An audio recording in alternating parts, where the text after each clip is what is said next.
গত কয়েক বছর ধরে মুর্শিদাবাদ জেলার বিভিন্ন ব্লকে ডেঙ্গু আক্রান্ত হয়েছেন শয়ে শয়ে মানুষ।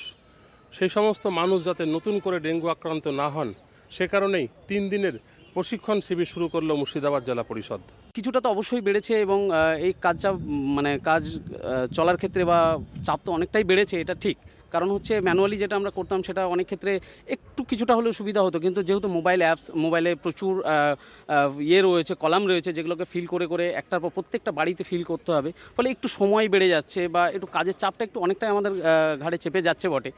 সেই তুলনায় আমাদের মাইনেটাও একটু কম, ফলে একটু কোথাও ভাবতেও হচ্ছে। সেটা নিয়েও আমরা বিভিন্ন দপ্তরগুলোতে বলার চেষ্টা করছি যে এই ক্ষেত্রে আমাদের কিছু যদি একটা কিছু ভাবা যায়।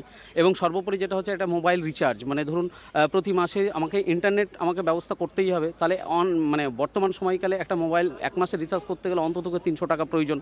সেটাও আমরা দপ্তরে বলার চেষ্টা করছি, জানি না হয়তো সেটা কতদিনে অ্যাপ্রুভ হবে বা এটা ঠিক যে প্রত্যেক মাসে আমরা মাইনাটা পাই না, এরা তো মাইনা পান না, অনারেরিয়াম পান। তো আসার মাত্র আমরা জেলা পরিষদ থেকে 2-3 দিনের মধ্যে আমরা প্রসেসটা করে দিই।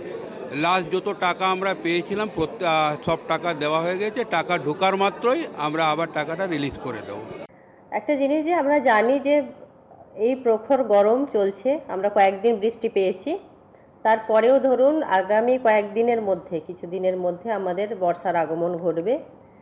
তো তার জন্য সাধারণ মানুষকে সচেতন করা। সার্ভে হবে, সেই সার্ভে কতদূর সম্ভব হবে সেটাই সবচেয়ে বড় প্রশ্ন হয়ে দাঁড়িয়েছে। সুপারভাইজাররা জানাচ্ছেন তারা MSc পাস করার পর, এমনকি PhD করার পরেও তারা এই কাজ করছেন মাত্র 175 টাকা প্রতিদিন বেতনে। আর এই ভাতা বন্ধ হয়ে গেছে গত ফেব্রুয়ারি মাস থেকে। ক্যামেরায় অপূর্বর সঙ্গে কল্যাণ, আমার শহর বহরমপুর, কলকাতা টিভি।